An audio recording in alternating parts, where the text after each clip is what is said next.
This thing is dope.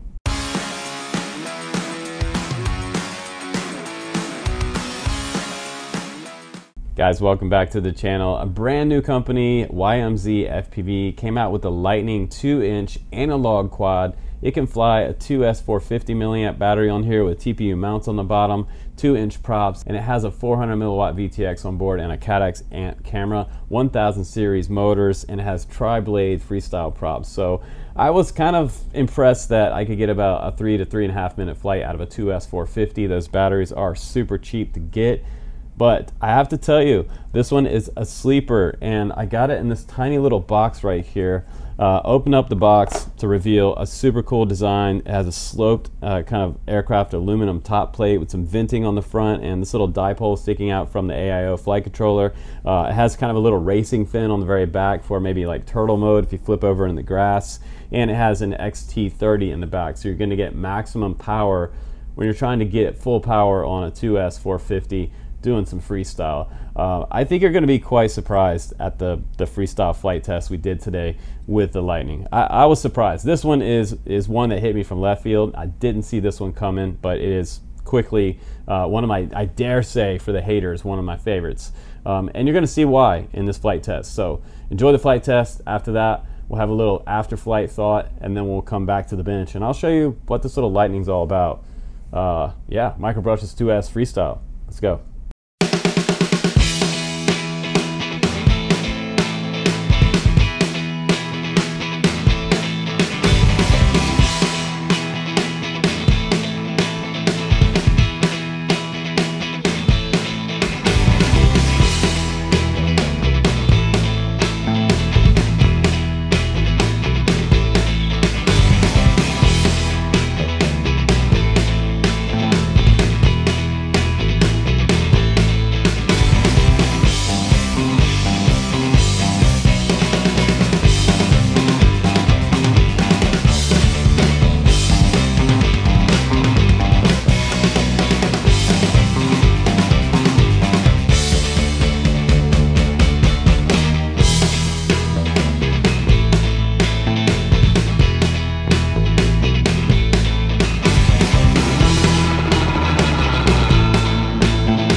Yo, that was a fun flight. If you didn't think that was fun, go back and watch it again. Let's talk about flight performance after. That was my first pack.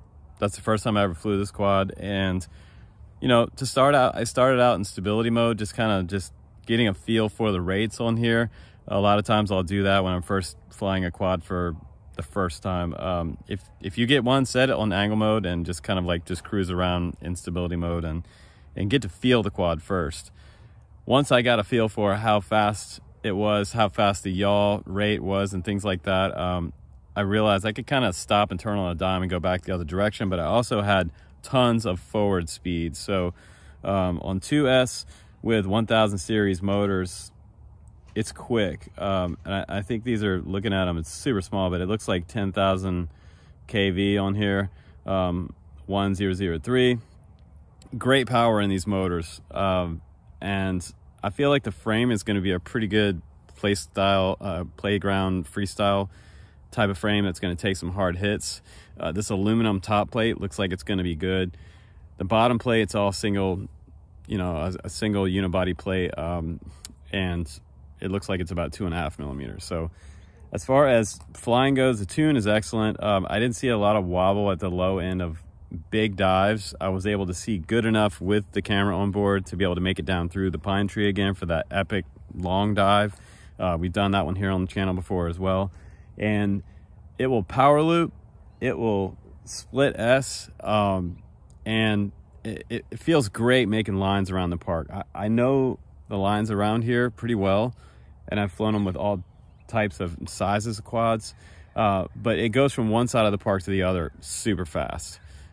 So it has a lot of speed, it has enough power with the 1000 series motors, and these little props seem to be working out great. They're push-on props, and none of them flew off, but I just double checked these, and yeah, they're good. They didn't fly off, and there's no bolts on top of these props, so just push on. So yeah, it's great. Single stack AIO board here. Let's go back to the bench and check it out a little bit closer. Backyard or tiny park ripper without attracting a lot of attention. No Karens involved on this one. Let's go back to the bench and take a little closer look at this brand new company, brand new release, the Lightning. Here we go.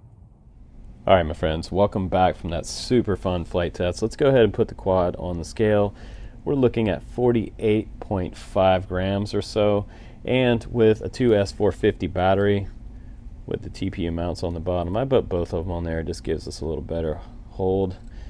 And we're gonna look at a total takeoff weight of 77.1 grams. So let's talk about the Lightning1.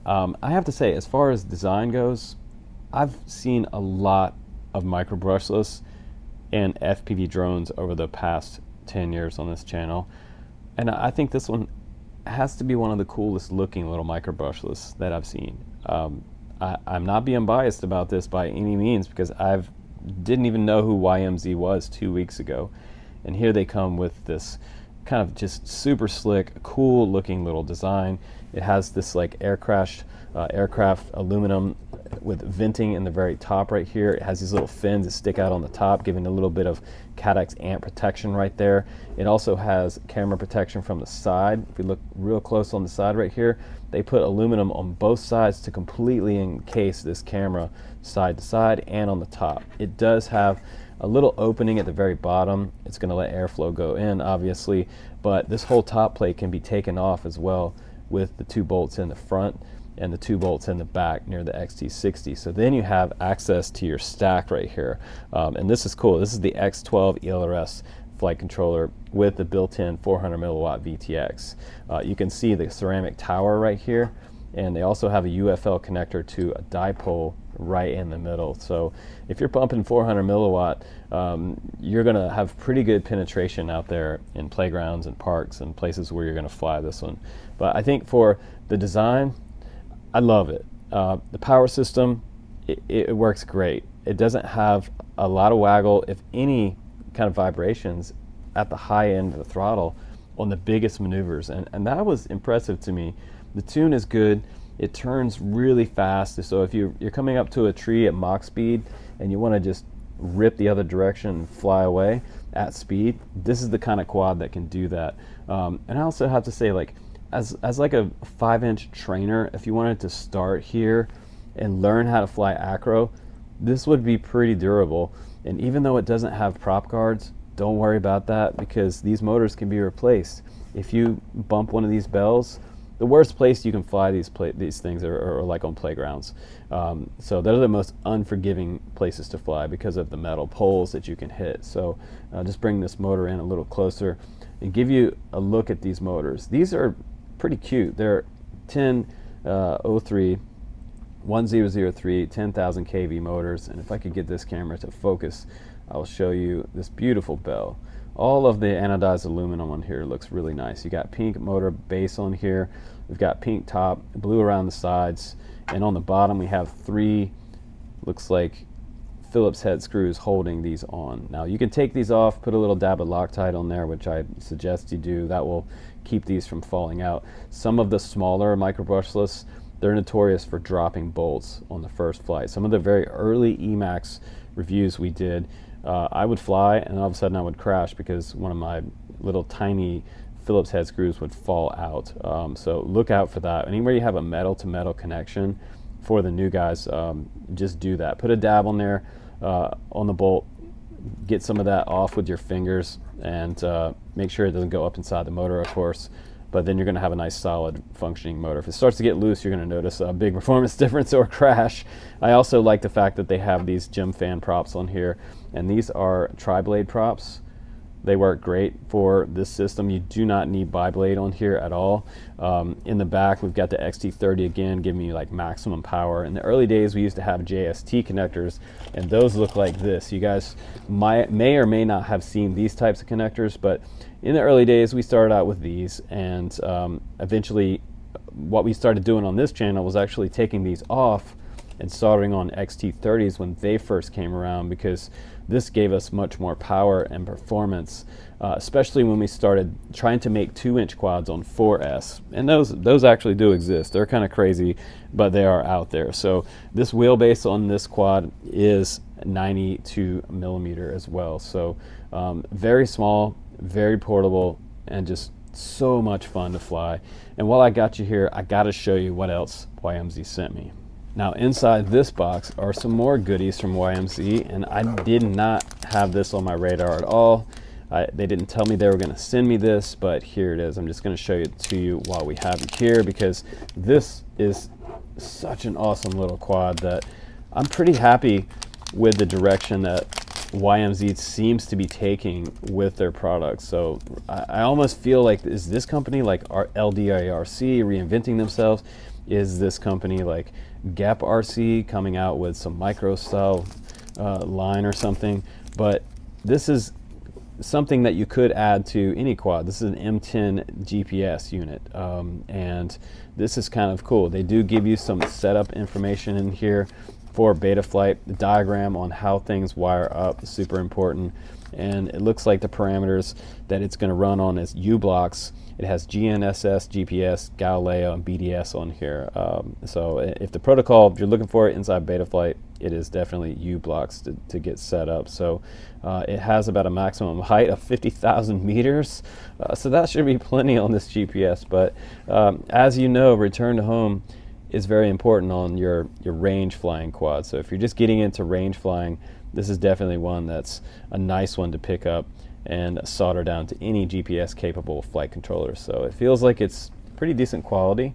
It looks nicely finished, and it definitely looks nicer than some of the other GPSs that I've had come in. It has a little bit of weight to it, and I can just put it on the scale for you real quick, because I know some of you guys are going to want to know what's the weight, Justin. So we'll put that on there with the wire, and let me get you a weight real quick. But I got you here, 14.5 grams, 14.4 grams extra weight addition to your quad. So yeah, if you have SDA and SCL on your quad and you have some extra ports, you can wire this up. They also sent me in this box an FPV simulator. So this is kind of cool too. So guys that are looking for some type of simulator dongle, this has a simulator on here. We'll test this out on the channel coming up, because we have a brand new gaming computer that someone sent us to check out, and I think I'm gonna make it my official FPV simulator computer. So in this box we got a couple extra wires here, and looks like we've got some USB, standard USB, looks like 3.0 on here, and TTL, we have NDR, and we have a boot button on here for flashing new firmware, and it has hookups for PPM, so you can add a receiver on here, S-Bus or Crossfire. And two different types of receiver cables. So this is a 4-wire receiver dongle right here, or cable right here, and this one is a 3-wire one. So this will be your S-Bus receivers, and this will be ELRS and Crossfire right here. So that's kind of cool. If you're using FR Sky or whatever, it's like they're thinking about people. You can also switch the voltage from 3.3 volt here to 5 volt. So that's kind of nice for Spectrum guys. Some of their receivers only go a maximum of 3.3 volts. So that's nice to see that. On the back it says wireless simulator here, USB 5 volt, Type C, 5 volt as well, and output at 5 volt. So protocol is Crossfire, S-Bus, and PPM. If you don't know what PPM is, a PPM receiver looks something like this right here. So this is a Crossfire with a PPM converter on it, and now I can plug servos into this. So that is in one of the original Crossfire receivers right here. If you've never seen one before, that's sometimes how we fly fixed wing with Crossfire instead of doing S-Bus. But that's cool that they have a simulator, they have a GPS, and now they have the Lighting1 as well. So I'm stoked on this quad. You can find it in the link down below if you'd like to grab one. It does benefit the channel, and I hope that you enjoyed our flying today, because it was super epic and this was a lot of fun. But my friends, I wish you well, and I hope you're all flying, and again, networking, because we now have a Drone Camps RC event that you can go to each month. We're going to try to do this once a month, and if it's too much for me, I might have to do it every couple months. But right now I'm fired up for October. We have a date coming up on that as well for FPV West meetup. If you're in Oregon and Washington, be sure to join our Facebook group, FPV West. Come fly with us, hang out, and make some friends in the FPV community, guys. I'm Justin Davis. Take care, and I will definitely see you on the next one.